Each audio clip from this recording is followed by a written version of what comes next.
Hi friend, नमस्ते, good morning, जय श्री राम। अथ योगानुशासनम। योग जो है अनुशासन है, क्योंकि जब तक आप अनुशासित नहीं होंगे आप योग को अच्छी तरह से कर नहीं पाएंगे। योगस्य चित्त वृत्ति निरोधः।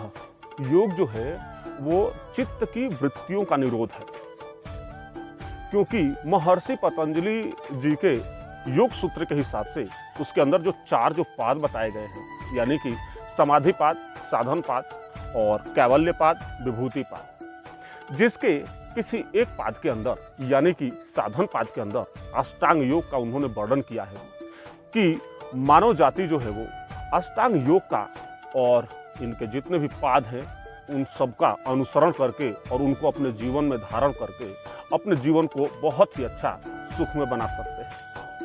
तो आज सुबह का जो है, आज काफ़ी दिन हो गया था हमने वीडियो नहीं बनाया था, कुछ ऐसी समस्या आ गई थी जिसकी वजह से हम नहीं बना पा रहे थे। लेकिन आपको बताते चले कि हम पहुँचे हैं भारत की वो देवभूमि के नाम से जो जाना जाता है, स्टेट जो है हिमाचल प्रदेश के नाम से जाना जाता है। और हिमाचल प्रदेश में हम धर्मपुर में पहुँचे हैं। आज यहाँ पर योगाभ्यास का आज तीसरा दिन जो है वो आज शुरू हुआ है।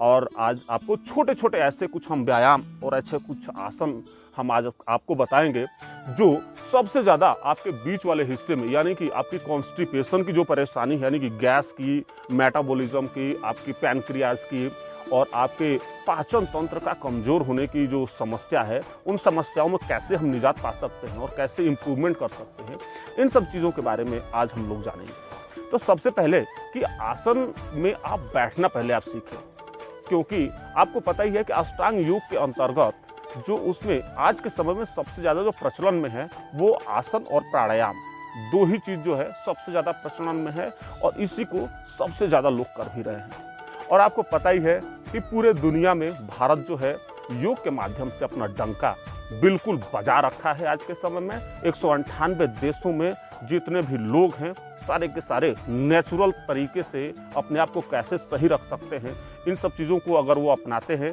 तो सबसे पहले उसमें पहला जो अग्रणी नाम आता है वो योग का आता है, जो कि योग की उत्पत्ति हमारे केवल भारतवर्ष में यानी आर्यावर्त में हुई थी।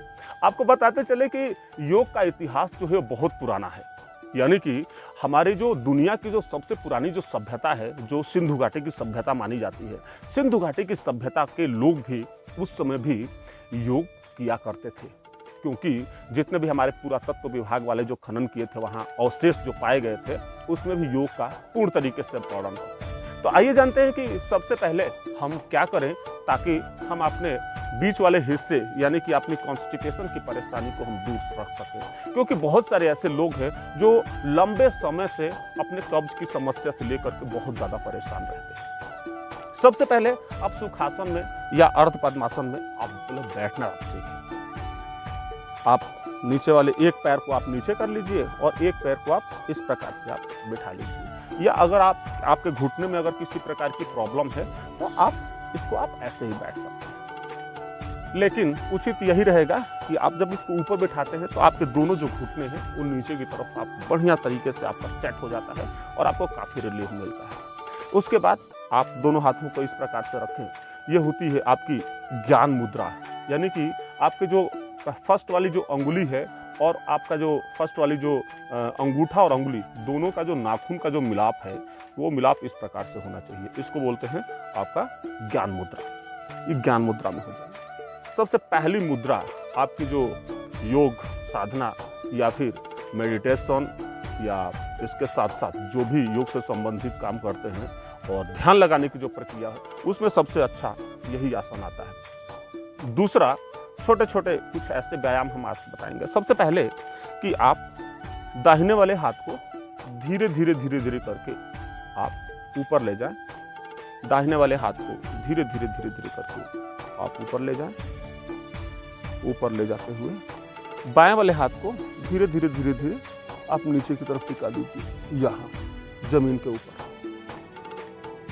और राइट वाले हाथ को आपकी बॉडी का जो ये वाला जो सिरा है, यानी कि आपके कमर से लेकर के कंधे तक वाला जो सिरा है, वो जिस एंगल में खड़ा है सेम उसी एंगल में अपने हाथ को इस प्रकार से आप करके रखें हाथ को भी और अपने गर्दन को भी, गर्दन को सीधा रखें। आपको पता ही है कोई भी जो योगासन जब भी आप करते हैं उसमें जो पोस्चर है उन पोस्चरों में ठहराव होना चाहिए, कम से कम 10 से 15 सेकंड। धीरे धीरे धीरे धीरे वापस आ जाए। नेक्स्ट दूसरी तरफ दाहिने हाथ को नीचे टिकाएं और बाएं हाथ को धीरे धीरे धीरे धीरे करके आप बहुत ज्यादा ना झुके, इसको इस प्रकार से आप कम से कम 10 सेकंड से 15 सेकंड तक आप इसमें रुके और धीरे धीरे धीरे इसको छोड़ दें। ये प्रक्रिया कम से कम आप 5 से 6 बार, या आप बिगनर है तो 5 से 6 बार करिए, और जब आप रोटेट हो रखे हैं तो कम से कम 10 काउंटिंग इसको आप करिए। आपकी जो साइड वाली जो चर्बी है वो धीरे धीरे करके कम होने लगती है। उसके साथ साथ आप दाहिने वाले हाथ को धीरे से ले जाएं और बाएं वाले घुटने के पास में इस प्रकार से रखें, बाएं वाले घुटने, और ये वाला जो हाथ है इसको सीधा कर दें और बाएं वाला हाथ है उसको पीछे कर दें, बिल्कुल अपने रीढ़ की हड्डी के बीच वाले हिस्से के पास में सीधा समानांतर, यानी कि रोटेशन। आपके बीच वाला जो हिस्सा है वो रोटेट होता है। रोटेट होने की वजह से क्या होता है कि उसका सबसे ज्यादा प्रभाव जो है वो करते भी रहें और हम लोग बातचीत भी करते रहेंगे। बीच वाला हिस्सा जो है उसके अंदर जो भी हमारे जो किडनी, लीवर और उसके साथ साथ अमाशय वगैरह जितने भी काम करने वाले जो सिस्टम लगे हुए हैं वो उन सारे सिस्टमों के ऊपर खिंचाव होता है। और आपको पता ही है कि जब बॉडी के अंदर हम खींचतान करते हैं तो हमारे शरीर जो है वो एक अच्छा सा उसको एक्सरसाइज मिलता है, और शरीर का यही भोजन है जो शरीर के अंदर एक नई प्रकार की ऊर्जा का उदय होता है, जो एक पॉजिटिव एनर्जी में कन्वर्ट करता है, और आपके शरीर के जितने भी विकार हैं वो सारे के सारे धीरे धीरे करके दूर होने लगते हैं। उसके साथ साथ आप नेक्स्ट 2 तो ये हो गया, 3 और हम बताएंगे। आज 5 केवल हम आपको ऐसे आसन बताएंगे जिनको करने से आपके जो कॉन्स्टिपेशन की जो परेशानी है वो धीरे धीरे करके दूर होने लगती है। सबसे पहला मंडूकासना। मंडूकासना 2 प्रकार से किया जाता है। फर्स्ट, आप अपने हाथों की हथेलियों को धीरे से बंद करें, अंगूठा अंदर की साइड से, और इन दोनों को इस प्रकार से करके आप अपने नाभि के दोनों तरफ लगा लें। एक लंबी सांस भरें और छोड़ दें, फिर से भरें और छोड़ दें, एक बार पुनः भरें और धीरे धीरे छोड़ते हुए आपकी सांस खत्म होने तक आप अपनी नाक को जमीन पर लगा दें। कोशिश करें कि आपका जो हिप है वो ना उठे। 10 सेकंड तक रुकें और धीरे धीरे सांस लेते हुए आप ऊपर की तरफ आ जाएं।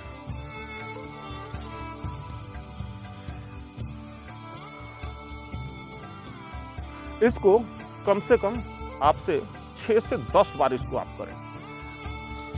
इसको करने से आपकी जो है पेट की जो भी चर्बी है वो तो कम होती है, आपका ना कॉन्स्टिपेशन यानी कि आपकी पाचन की जो क्रिया है वो बहुत ज़्यादा मजबूत हो जाती है। कम से कम इसको 10 काउंटिंग। और आपको हम बताएं कि योगा जो है वो अनुशासन का नाम है, तो अथ योगा अनुशासन के साथ इसको करिए। एक बार और करें।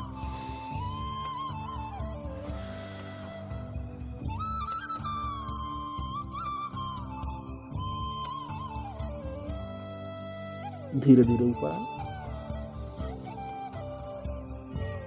दूसरा, अपनी दोनों हथेलियों को खोल लें और दोनों हथेलियों को खोलने के बाद एक दूसरे के ऊपर इसको आप रख लें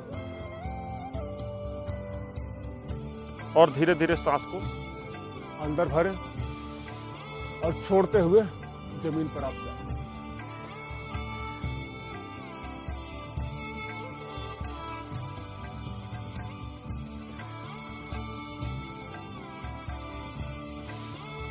धीरे धीरे कर लें और आप अपने एक बार और करें।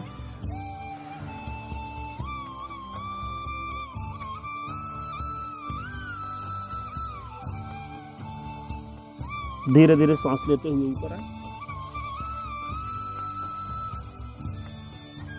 इसके बाद नेक्स्ट अपने दोनों आपके बॉडी के ऊपर वाले हिस्से को यानी कि चौथा आसन रोटेट करें इस प्रकार से। पीछे देखें। दूसरा, जब ये आप रोटेट करते हैं इसको तो कोशिश करें कि कमर से ऊपर वाले हिस्से पूर्ण तरीके से रोटेट करें। इसको कम से कम 10 काउंटिंग, 10 से लेकर के 20 काउंटिंग तक इसको आप करें।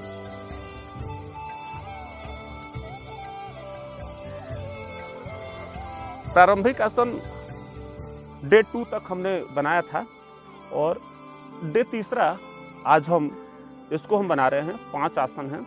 इन आसनों का आप पूर्ण तरीके से आप अभ्यास करिए और अभ्यास करते करते धीरे धीरे धीरे धीरे आप इसमें जो भी फायदे जो आपको मिल सकते हैं उसको आप जरूर आप करें। आप अपने पैर का जो टखना जो होता है वो टखने की जो हड्डी होती है, बीच में जो हड्डी लगी रहती है ना, उस हड्डी को ना आप अपने अग्नाशय के ऊपरी भाग में एकदम से उसको आप रख लें। आपको महसूस हो रहा होगा। ओके। दूसरा पैर जो है इसके ऊपर आप रख लें इस प्रकार से। मैं बताना चाहता हूं कि आपके जो पाइल्स की जो समस्याएं जो होती है, भगंदर की जो होती है, बवासीर की जो होती है, उन समस्याओं में इस प्रकार के जो आसन है वो बहुत ज़्यादा लाभदायक होता है। इनको आप करते रहें।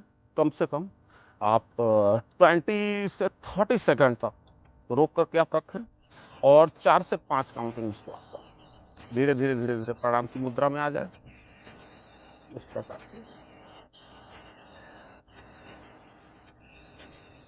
कोई नहीं। देखिए, बैलेंस बनाने वाली जो भी प्रक्रिया है, आप जहाँ पर आप बैठे हैं या खड़े हैं उसके सिधाई में कोई दूर ऐसी वस्तु आप देखिए जिसके ऊपर आपका जो ध्यान है वो केंद्रित हो जाए, यानी कि आपकी आंखें उस चीज के ऊपर टिकी हुई हो, तो आपको बैलेंस बनाने में बहुत ज्यादा आपको लाभ मिलेगा। तो अब धीरे धीरे हम सावधानियों की बात करें कि कौन कौन से ऐसे लोग हैं जिनको इस प्रकार के आसन नहीं करने चाहिए। देखिए, आपके घुटने में अगर किसी प्रकार की दिक्कत है, आपके पेट में कोई इंजरी हो रखी हो या फिर ऑपरेशन हो रखा हो या फिर हर्निया से ग्रसित हो या फिर बहुत ज़्यादा आप हाई ब्लड प्रेशर से ग्रसित हो, ऐसे लोगों को इस प्रकार के आसन को करने से बचना चाहिए या फिर किसी योग चिकित्सक की सलाह से ही इस प्रकार के आसनों का करें। तो बने रहिए योगा बाई संजय पांडे जी के साथ में। ऐसे ही और सारे हम आपको हेल्थ टिप्स हम आपको देते रहेंगे।